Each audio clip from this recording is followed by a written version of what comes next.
नमस्कार साथियों, एक बार फिर मैं दीपंकर समझदार, चार्टर्ड अकाउंटेंट, आपका दोस्त और बिजनेस ग्रोथ एसोसिएट।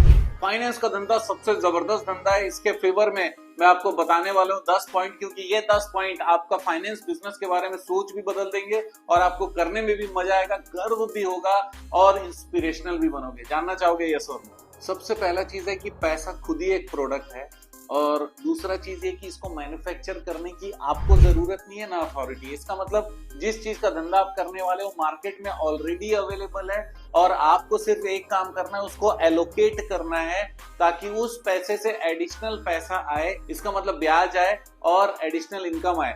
इसके लिए हम लोग को मेहनत करना है, क्योंकि प्रोडक्ट तो ऑलरेडी है। इसका मतलब नॉर्मली क्या होता है, कभी भी हम लोग कोई भी प्रोडक्शन का काम करते हैं तो सबसे पहले हम लोग को रॉ मटेरियल खरीदना पड़ेगा, फिर उसको मैन्युफैक्चरिंग प्रोसेस करना पड़ेगा, उसके लिए लेबर भी इन्वॉल्व होंगे, फैक्ट्री लगाना पड़ेगा, मशीन चाहिए, उसके बाद ट्रांसपोर्टेशन के लिए गाड़ी चाहिए, फिर डिस्ट्रीब्यूशन चैनल चाहिए, दुकान में जाएगा, आपको कस्टमर खोजने पड़ेंगे, फिर वो कस्टमर को आप माल बेचोगे, उनको फुसला फुसला के माल बेचना पड़ेगा, मार्केटिंग की मेहनत करनी पड़ेगी और उसके बाद में माल वो खरीदेगा, फिर वो उधारी होगा और उधार के बाद आपके पास पैसा वापस करने का प्रोसेस होगा। मतलब बड़ा लंबा प्रोसेस है। उस उधार में भी कई सारे लोग पैसा देने का नियत नहीं रखते और वहां पर होती है असुविधा, क्योंकि बोलेगा प्रोडक्ट अच्छा नहीं है, आपका सर्विस अच्छा नहीं था, आपका व्यवहार अच्छा नहीं था, आपका जो ट्रांसपोर्टेशन में कुछ असुविधा हो गई।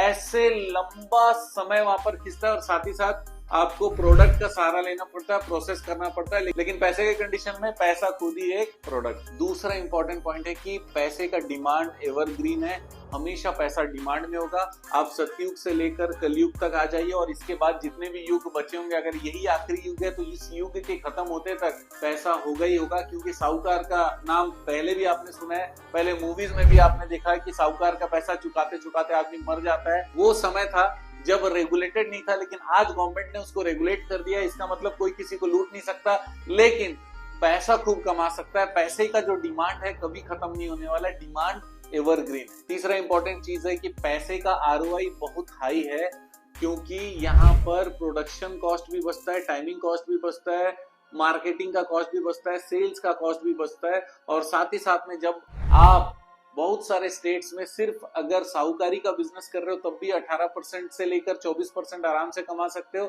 अगर आप एनबीएफसी कर रहे हो तो फिर कोई लिमिट नहीं है, 30, 35, 40% तक भी कमा सकते हो। अगर आप निधि कंपनी कर रहे हो तब भी 20% कम से कम कमा सकते हो, और इसके लिए समय बर्बाद करने की आवश्यकता नहीं पड़ती है। पैसा लोन पे दिया और उसके बाद लोन वसूलने का जो प्रोसेस है उस सिस्टम को फॉलो करना है। तो इसका मतलब ये है कि रिटर्न ऑन कैपिटल बहुत हाई है, 18% से लेके 35-36% तक। चौथा बड़ा अच्छा चीज है कि डिजिटल भी है, स्केलेबल भी है। इसका मतलब पैसा आपको लेकर घूमने की जरूरत नहीं, किसी को देने के लिए पैसा लेकर जाने की जरूरत नहीं है। बैंक हर जगह मौजूद है, एटीएम हर जगह मौजूद है, मोबाइल एप्लीकेशन मौजूद है और डायरेक्टली आप यूपीआई के थ्रू या फिर पेमेंट गेटवे के थ्रू या फिर नेट बैंकिंग के थ्रू, ये सारे टूल्स के थ्रू आप पैसे को जल्द से जल्द ज्यादा से ज्यादा लोगों तक पहुंचा सकते हो। जिसको आप चाहते हो वहां तक पहुंचेगा। इतना ही नहीं, पैसे अपने आप डायरेक्टली सामने वाले के खाते से कट जाए, स्टैंडिंग ऑर्डर फैसिलिटी भी अवेलेबल है। इसका मतलब डिजिटली पैसा मूव करने का फैसिलिटी है।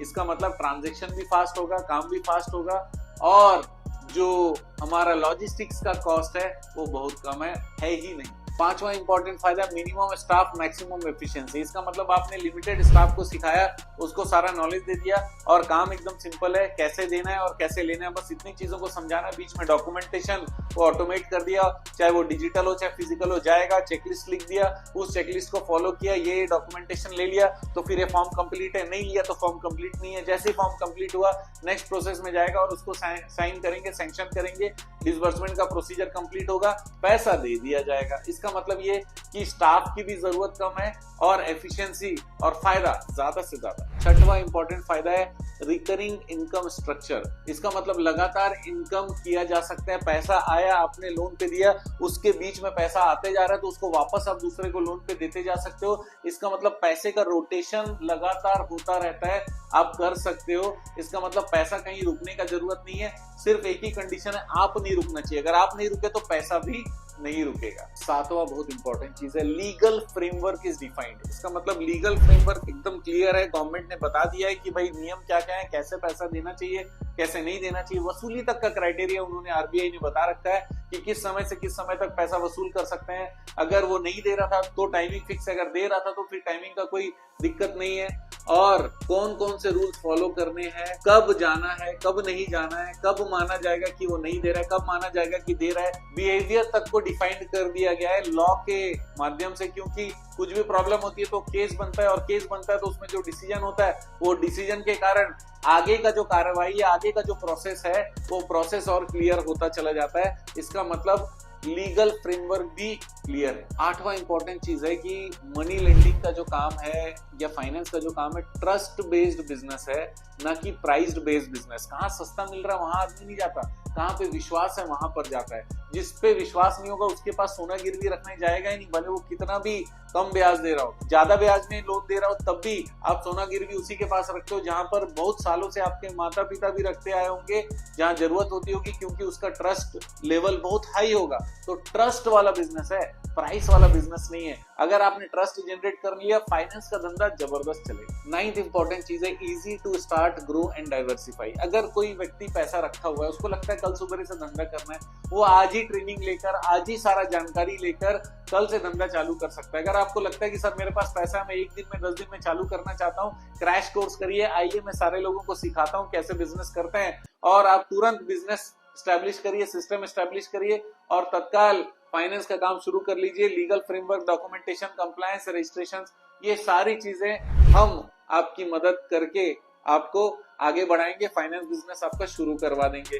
इसका मतलब ये कि तत्काल शुरू होने योग्य बिजनेस है फाइनेंस। और 10वां बहुत इंपॉर्टेंट पॉइंट है कि जो आप पैसे देते हो ना, उसके कारण किसी का कुछ प्रॉब्लम सॉल्व होता है। इसका मतलब एक्चुअल प्रॉब्लम आप सॉल्व करते हो। अगर कोई अपने बच्चे की फीस नहीं चुका पा रहा है तो आप उस बच्चे के फीस का जुगाड़ करके दे रहे हो, और आज के दिन में अगर नहीं दिए रहते तो उसका एडमिशन कैंसिल हो जाता, उसके जीवन का 1 साल आपने बचा लिया, तो एक्चुअल प्रॉब्लम सॉल्व किया। अगर कहीं पर कुछ मेडिकल इमरजेंसी है, उसके कारण कोई आपसे गोल्ड लोन लेने आया, गोल्ड जमा किया और आपने पैसे देने में देरी की, तो आदमी मर सकता है। तुरंत पैसे दे दिए, उसके कारण उसका रियल प्रॉब्लम सॉल्व हो गया, कोई व्यक्ति बच गया। इस तरीके से आपका दिया हुआ पैसा किसी का रोजगार बढ़ाता है, किसी का प्रॉब्लम सॉल्व करता है। तो रियल प्रॉब्लम सॉल्विंग बिजनेस है फाइनेंस बिजनेस।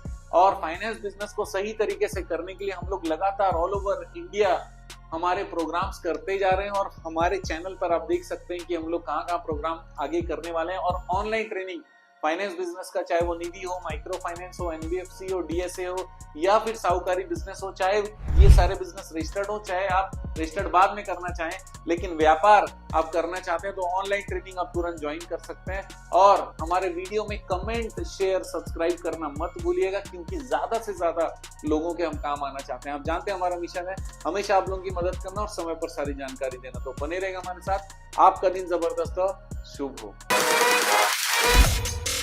Sandeep.